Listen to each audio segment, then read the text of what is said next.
Maria Skłodowska-Curie's motherland. She was born in Warsaw at the time when an enslaved Poland was divided between three neighboring empires. Just as Poland heroically resists the invader today, so then also the Polish people had to hide their patriotic feelings. Polish children used to learn the history of their land in secret and to read Polish poetry behind closed doors. My mother, the little Maria Skłodowska, was a child of that oppressed Poland. In a foreign-dominated Warsaw, she learned this great truth that was to become the motto of her life, that every obstacle, no matter how great, may be overcome by the power of the human will. It was an oppressed Poland that taught her to sacrifice all for the sake of others and for the sake of an ideal. Maria Skłodowska-Curie deeply loved the country of her birth. She became French by her marriage to Pierre Curie. She lived in France and she worshipped France. Yet, till her last day, she remained faithful in her heart to the memory of the Polish countryside and of the noble life of her Polish parents.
Reborn in 1918 after 122 years of bondage, was especially proud of the port of Gdynia on the Baltic.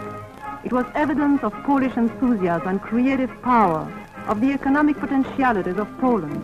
From a small fishing village of a few hundred souls, Gdynia grew in these short years between the two world wars to be a beautiful modern city of 100,000 inhabitants, the fifth largest seaport in Europe and the largest on the Baltic. The liner Batory, now in service as an American transport, was once a fine and modern Polish passenger ship bringing tourists and businessmen from distant lands. Ships that left Gdynia sailed the seven seas and called that port in 44 countries. Poland's tiny stretch of Baltic sea coast was in 1939 the scene of some of the most heroic episodes of this war, such as the defense of the fortified Westerplatte, where a small Polish garrison held out for 2 weeks against the powerful German Navy.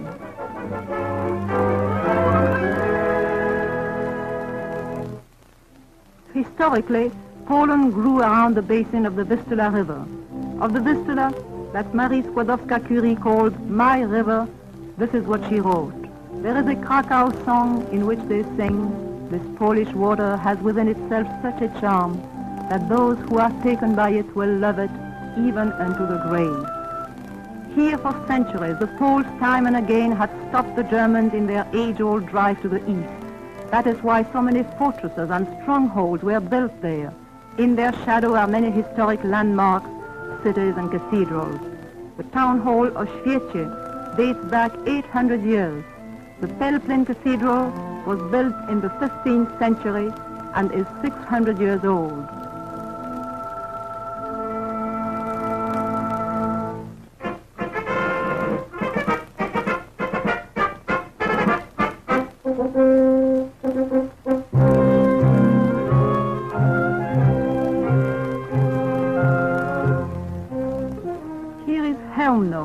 The 10th century city with a town hall preserved in its original beauty. On the banks of the Vistula stands the old town of Torun. Its old 13th century town hall makes a quaint contrast with the boldly modernistic building that houses the local offices. Nicholas Copernicus, the astronomer, was born in Turin. One of the world's greatest minds, he made the discovery that the Earth moved around the sun. There is an old nursery rhyme about Copernicus. He stopped the sun, he moved the Earth, he was a man of Polish birth. All the world, of course, knows Venice and Bruges, the Belgian Venice of the West. Not everyone knows, however, that in a way Poland has its Venice too, the old city of Bydgoszcz, all crisscrossed by canals, a Venice of the East.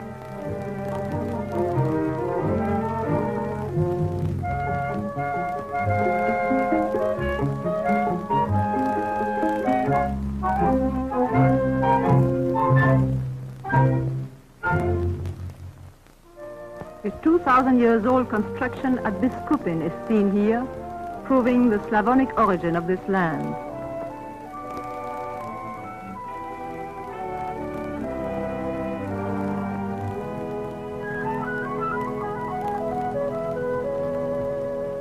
A 1,000 years ago, the Polish frontier ran to near where Berlin and other German cities stand. In those days, the Germans kept up constant attacks upon the neighboring Slavs, but the Polish king, Bolesław Chrobry, or the Brave, was dreaded by the powerful German emperors. Emperor Otto III, ruler of the Holy Roman Empire, attempted to gain the friendship of King Bolesław and undertook a pilgrimage to Poland to visit the shrine of Saint Adalbert, who had been murdered by a Baltic tribe of primitive people then living in what is now Prussia. From the moment he stepped on Polish soil until he reached the shrine at Gniezno, he walked barefoot in humble pilgrim's garb, trying, as did some of his successors, to obtain by guile what he could not gain by force. In Gniezno, the first capital of Poland, a monument was erected to this valiant and wise king, Bolesław Chrobry. He laid the foundation of a powerful Poland and taught his people to be always on their guard against the Teutons. Poland grew to be the greatest state in Eastern Europe. The famous oak trees in the park at Rogalin can remember those ancient days. Only 7 of them are left, but each is more than 1,000 years old. Poznań's town hall's foundations were laid early in the 13th century. Its mural decorations include the rampant lion of Bohemia, reminder that the Poles and the Czechs once lived under the same king. Poznań teaches the lesson that a conquered people should never despair. Only 10 years after Kaiser Wilhelm II built a fine new castle in Poznań, only a few short years after the Poznań Opera House had been erected by the Germans, the same opera house resounded in the 1920s with Polish music and song. Poznań became famous after the last war for its international fair, the 3rd largest in Europe, with 25 nations participating and 3,500 exhibitors.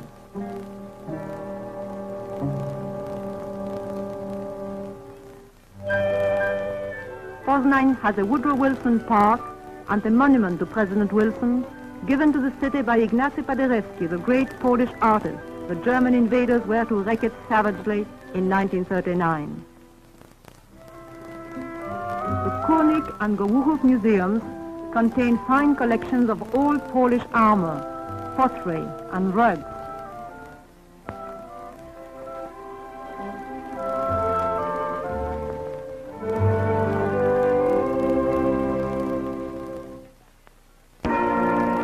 The shrine of Our Lady of Częstochowa is a place of pilgrimages for all Poland and may be called her religious capital. A pope once bestowed upon Our Lady of Częstochowa the title of Queen of the Polish Crown. Ever since the 17th century, when the country was freed of invaders by a force of Poles bearing the holy image of the Virgin, a devotion of a national character has been added to the religious cult that the Polish people have for Our Lady of Częstochowa.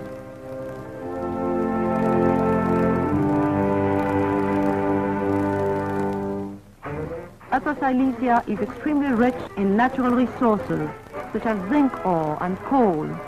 3/4 of all Polish coal is mined here. For a long time in history, this part of Poland has been under the German yoke. No wonder if its people put all their strength, born of bitterness and hatred, into its defense during the present war. One of the most tragic episodes of the 1939 campaign was the slaughter by the Germans of all the Boy Scouts in Katowice, capital of Upper Silesia.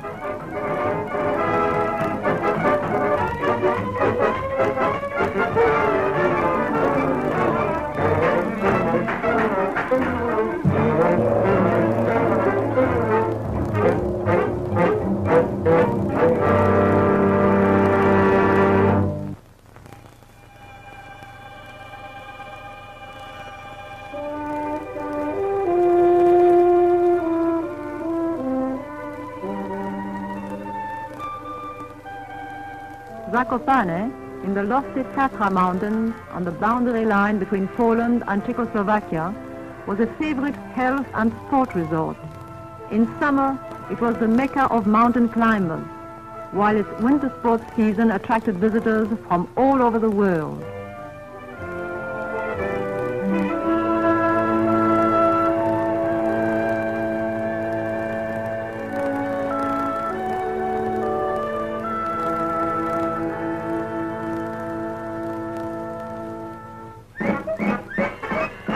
A few years ago, the World Ski Championships took place in Zakopane.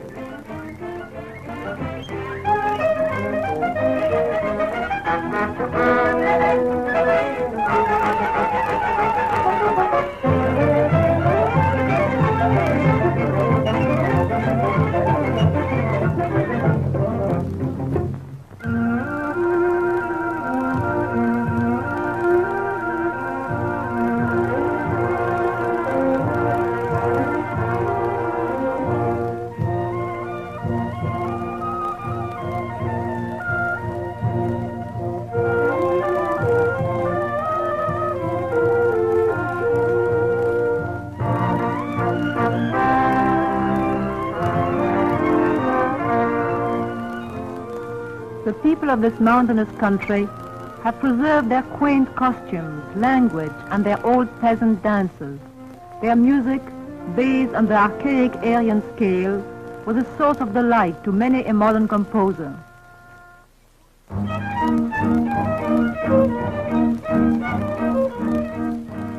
To the Poles, Zakopane was much more than a health resort. It was a rendezvous of artists, writers, scientists, and poets who found inspiration in the life of the simple mountain folk, in their legends and tales, in the beauty of their unspoiled land.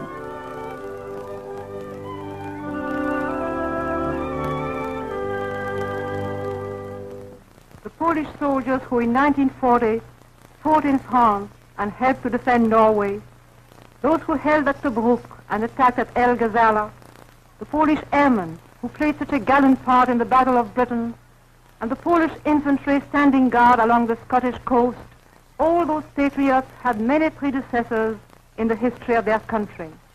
For our freedom and for yours is Poland's ancient battle cry. Even when their own country no longer existed on the map, Polish soldiers were always ready to fight for a great cause. Poles fought for freedom in the United States, in Italy, in Hungary, in Belgium, the Argentine, Brazil, Peru, and Bolivia. Many centuries ago, the rulers of Poland had already given guarantees of personal and political liberty to their people. One of the outstanding dates in Poland's history is the year 1430, when a Bill of Rights in the form of the Neminem Captivadimus Act was written. More than 200 years before the English Habeas Corpus Act, this law guaranteed personal liberty to all and forbade arrest without warrant or punishment without proven guilt.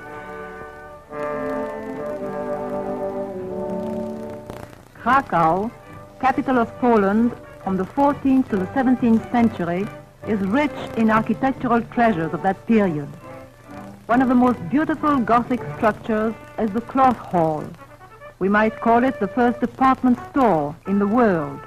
It was built even earlier than the Cloth Hall of Ypres. In Kraków, we also find the second oldest university in Central Europe.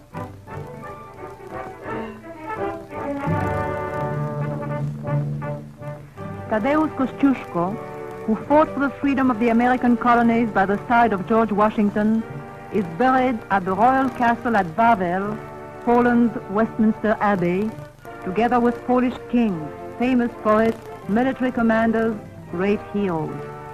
After his return from America, Kościuszko led the Polish insurrection against the Russian Tsar. Wearing a peasant garb, he won a battle near Krakow at the head of a regiment of sturdy peasants. He is worshipped all over Poland.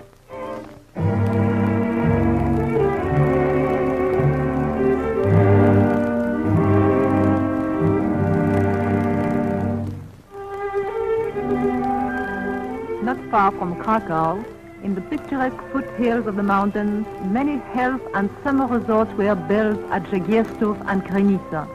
In peacetime, the latter was an internationally known spa.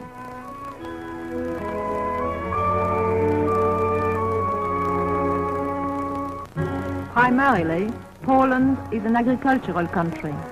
Although some farmers migrate to the cities where they work at all kinds of jobs, the majority simply stay in their villages and cling to their old traditions. The Husul mountaineers of eastern Poland give us a picturesque example of local folklore. They are famous for the originality of their peasant art in ceramics and textiles.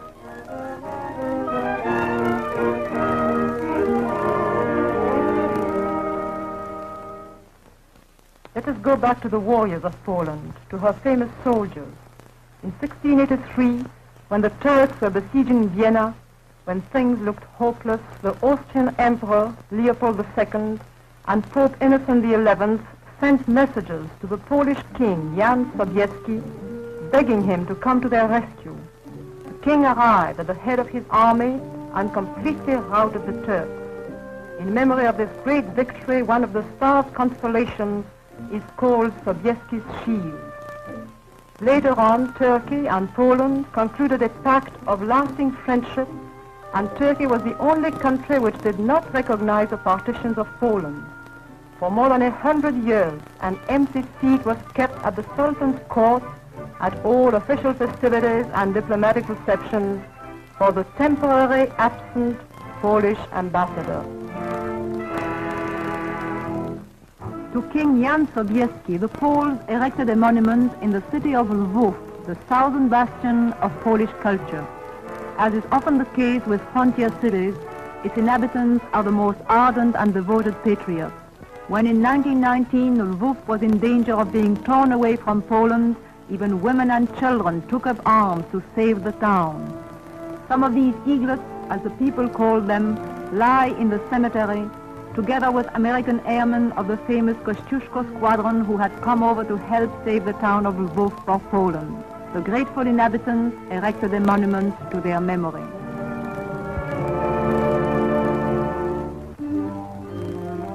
The charming lakes of eastern Poland are alive with fairies, elves, imps, naiads, and other spirits born of popular imagination. Polish poets, many of whom were born in this part of the country, drew freely from these tales and legends.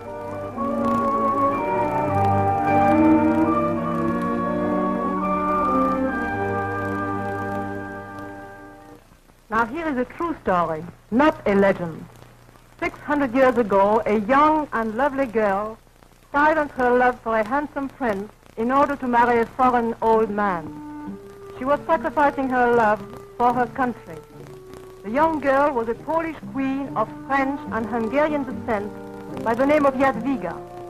She married Władysław Jagiełło, ruler of the pagan Lithuanians, so as to bring Poland and Lithuania together.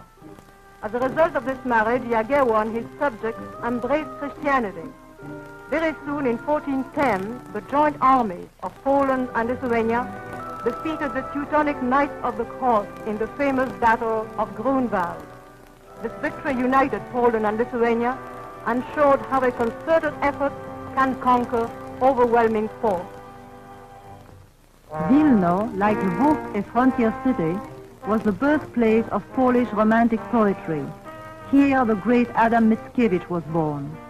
Wilno has also many architectural treasures of outstanding interest. History tells us that when he first saw the church of St. Mary in Wilno, Napoleon said that he would like to take it back with him to France.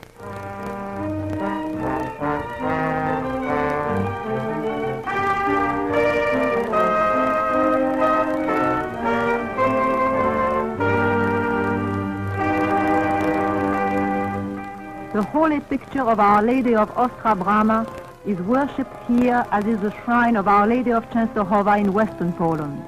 Not only Catholics, but even Jews and people of other creeds often kneel before it.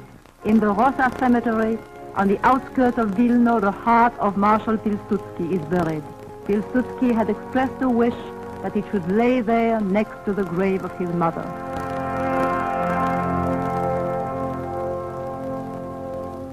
Here we see a famous stud of Arab horses in Janów.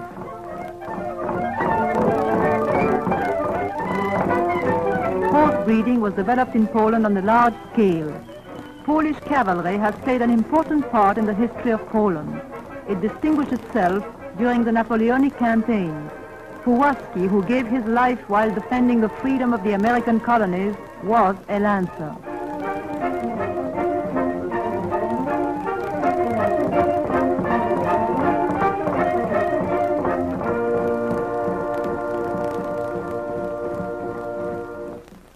In 1569, an impressive ceremony known as the Union of Lublin further strengthened the ties between Poland and Lithuania.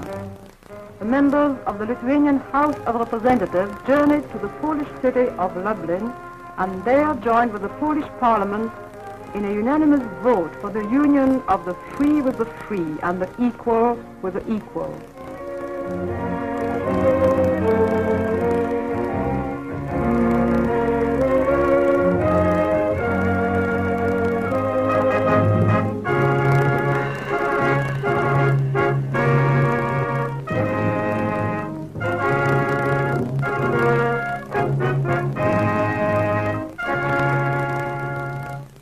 The agreement gave both countries equal rights. It stands as a historic example of a freely accepted federation in Central Eastern Europe.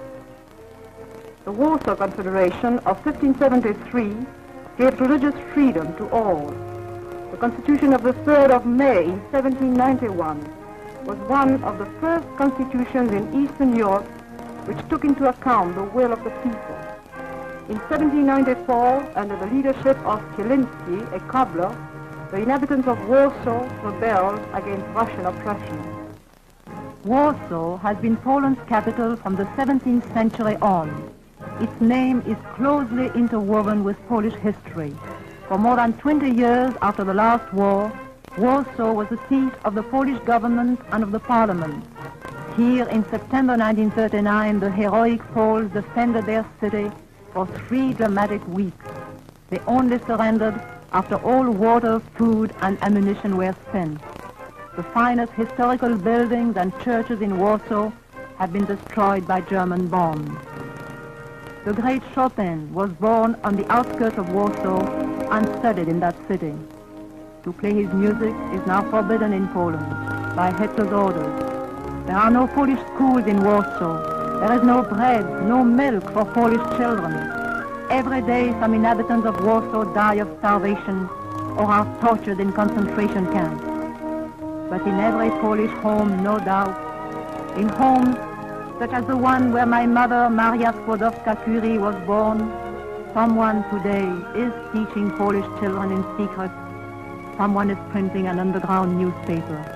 In every such home, Polish men and women are making daring plans to help the armies of their liberators of the United Nations. They silently prepare for the day when, after so much suffering, so much fighting, so much waiting, they will again be the citizens of a free Poland.